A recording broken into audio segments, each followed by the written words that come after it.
Hello students, part 1 के video में हमने 5th lesson keeping safe start कर दिया है। उसके कुछ टॉपिक्स पार्ट 1 में हो चुके हैं। अभी हम पार्ट 2 का वीडियो देख रहे हैं। तो उसमें अभी जो भी टॉपिक्स हमारे बाकी है वो हम देखेंगे।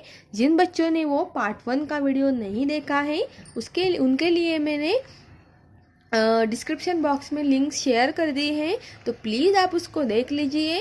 और अगर आपको वीडियो अच्छे लग रहे हैं तो सब्सक्राइब करना मत भूलिए। ओके, तो बच्चों हमने अभी तक तो सेफ्टी घर के अंदर बाथरूम में वगैरह वगैरह जो भी है वो हम देखें। अभी हमें अगला जो भी टॉपिक है वो देखना है first aid. Okay, we have learn about first aid in the previous class. हमने पिछले क्लास में फर्स्ट एड के बारे में पढ़ा ही होगा।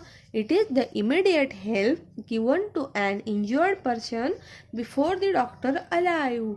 अगर किसी इंजर्ड पर्सन को, जख्मी आदमी को हेल्प की ज़रूरत है तो उसे इमीडिएटली कहाँ पे लिया जाता है? लेके जाना पड़ता है डॉक्टर के पास। The main aim behind providing first aid to an injured is to avoid any complications that may arise and thus save his life।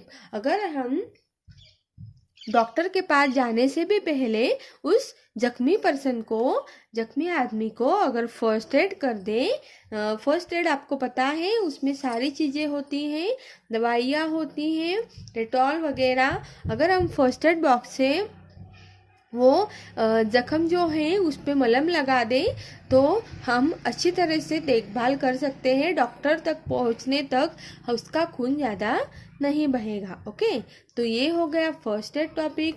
अभी अगला टॉपिक हमें देखना है first aid tips for cuts and wounds. Wounds मतलब जख्म जो भी हमें होती है वो, और अगर कहीं पे कट लगा हो तो फर्स्ट एड के ऐसे टिप्स भी हैं जो हमें हमेशा ध्यान में रखने चाहिए। तो फर्स्ट पॉइंट उसमें है wash your hands properly before treating a cut और वाउंड। सबसे पहले तो हमें हमारे जो हाथ हैं वो अच्छे से धो लेने चाहिए।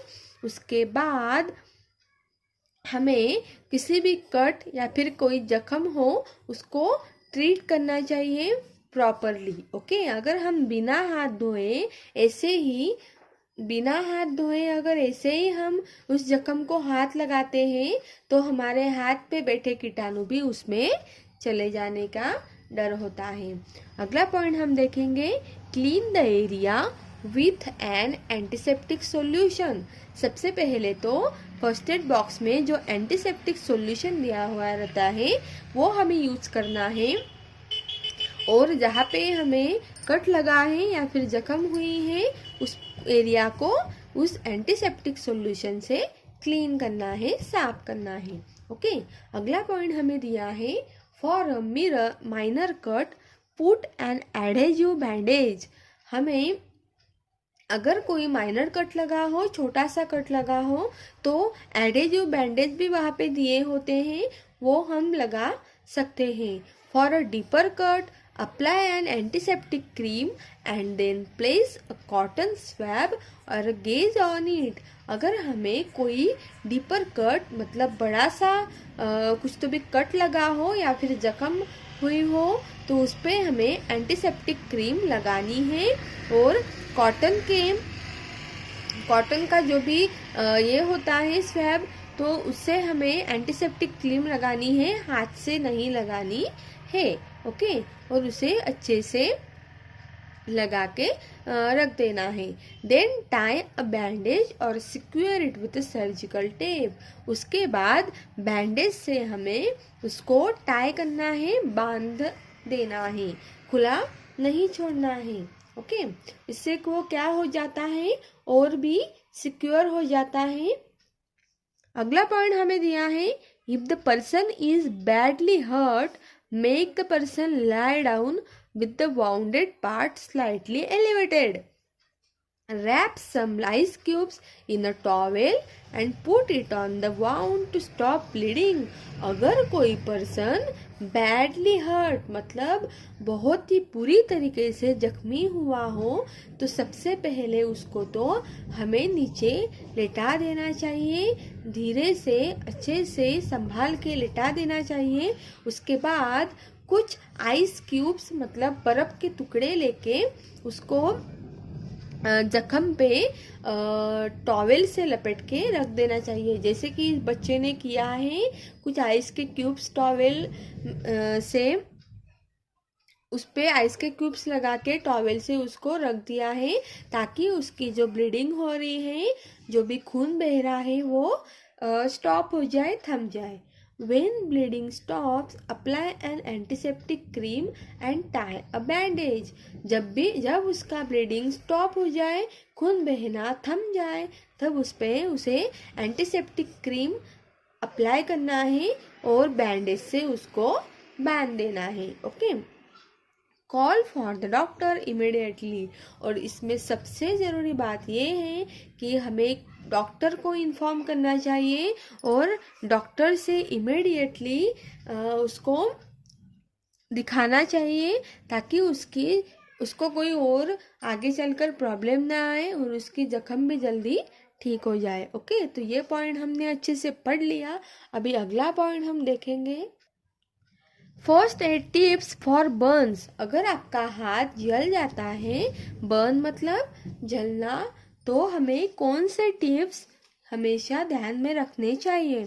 तो फर्स्ट पॉइंट है, इन case of a minor burn wash the burned area with cold running water. अगर हमें छोटा सा कोई तो भी हाथ जल जाता है, बच्चों छोटा भी जला हो, थोड़ी ही जगह पे भी जला हो, तभी हमें बहुत दर्द होता है ना। ओके, तो उसके लिए हमें क्या करना है, जल्दी से भाग के उस बर्न एरिया पे मतलब जले हुए एरिया पे कोल्ड रनिंग वाटर मतलब ठंडा पानी उस पे छोड़ देना है। उसके बाद dipping the burned area in cold water और putting an ice pack on it helps relieve the irritation.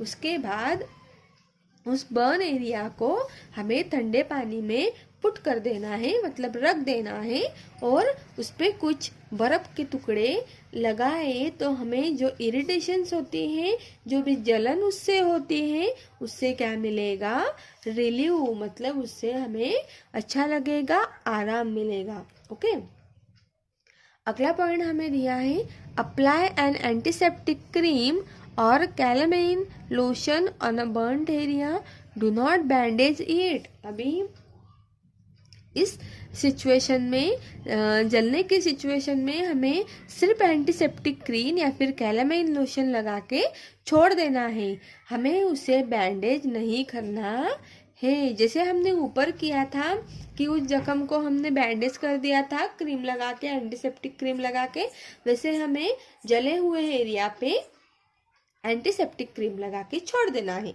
उसे बांधना नहीं है। ओके, अगला पॉइंट है, डू नॉट अप्लाई बटर और oil on the burned area. हमें कभी भी कहीं पे अगर जला हुआ है तो उस जगह पे बटर या फिर ऑयल लगाना नहीं है। हम तेल उस पे लगा देते हैं और वो क्या होता है, burned area as it may get infected, और वो जो जला हुआ एरिया होता है वो और भी ज़्यादा क्या हो जाता है, इन्फेक्शन से भर जाता है। Do not try to burst or prick blisters.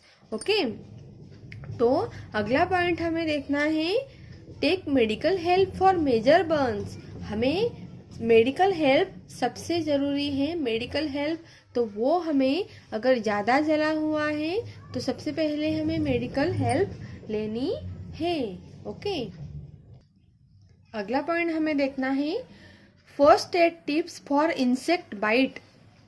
Insect bite मतलब अगर हमें कोई कीड़ा ये कर लेता है, काट लेता है, तो हमें क्या करना चाहिए। तो फर्स्ट पॉइंट है, apply calamine lotion on the affected area for relief. हमें उस पे कैलामाइन लोशन लगा देना चाहिए जहाँ पे हमें कीड़े ने काटा है, तो हमें उससे क्या मिलेगा, रिलीफ मिलेगा, आराम मिलेगा। अगला पॉइंट है apply a paste of baking soda with an antiseptic cream on the affected area in case of bee or wasp sting. Okay, जो भी पेस्ट है बेकिंग सोडा की, वो हमें एंटीसेप्टिक क्रीम और बेकिंग सोडा मिला के उस अफेक्टेड एरिया पे अगर हम लगा देंगे, तो अगर हमें मधुमक्खी या फिर कोई इंसेक्ट ने काट लिया है तो उससे हमें रिलीफ मिल जाएगा, आराम मिल जाएगा। ओके, अगला पॉइंट हमें दिया है first aid tips for fainting. Okay,